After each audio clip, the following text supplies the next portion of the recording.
to funding, and we've got a couple questions on how this will be funded and how much development is needed or approved. And so I pulled up the blueprint map here, and certainly those members of the Cottonwoods Task Force can expand on this, but we took a really hard look at what development is already approved at the base of the ski areas. And there is a little bit more development approved, but really not much. Snowbird does have some additional units there. And really the only negotiating point on the Cottonwoods Task Force was some additional development at the town of Alto, which was less than 100 units, is that the right number? So really that's the only spot in the canyons where additional development is being proposed that wasn't already planned for. Is there any commentary on that? I think I would just note that there's development that there are rights to effectively, particularly at Snowbird, that have not been developed yet. I mean, there's both water and agreements to provide for a substantial amount of additional development at Snowbird. Okay, so on the funding question, how will we be funding this?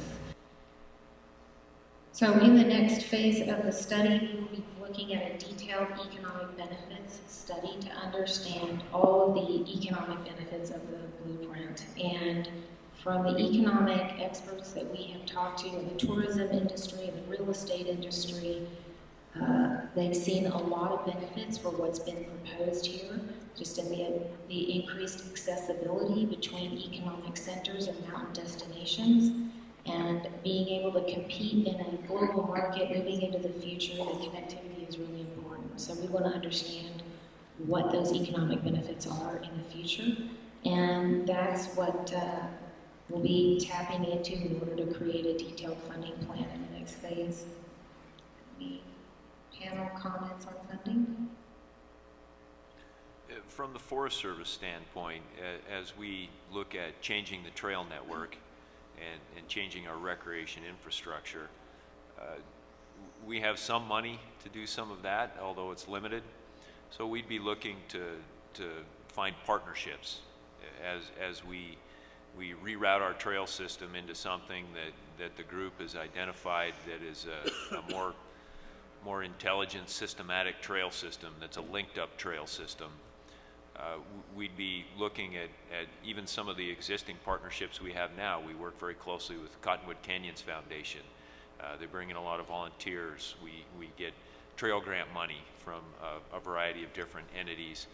As we are changing trailheads and building structures in there, it's not money we just have sitting around. We don't have unlimited budgets to do that, so it will take a lot of work and a fair amount of time to figure out how we would fund some of those, depending on who wants to come forward and how we want to get that done.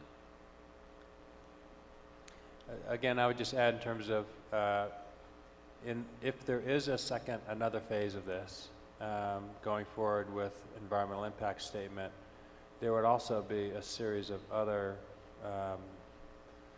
analyses and actions being taken, and one of those is to do a much more detailed financing, funding analysis in the next year.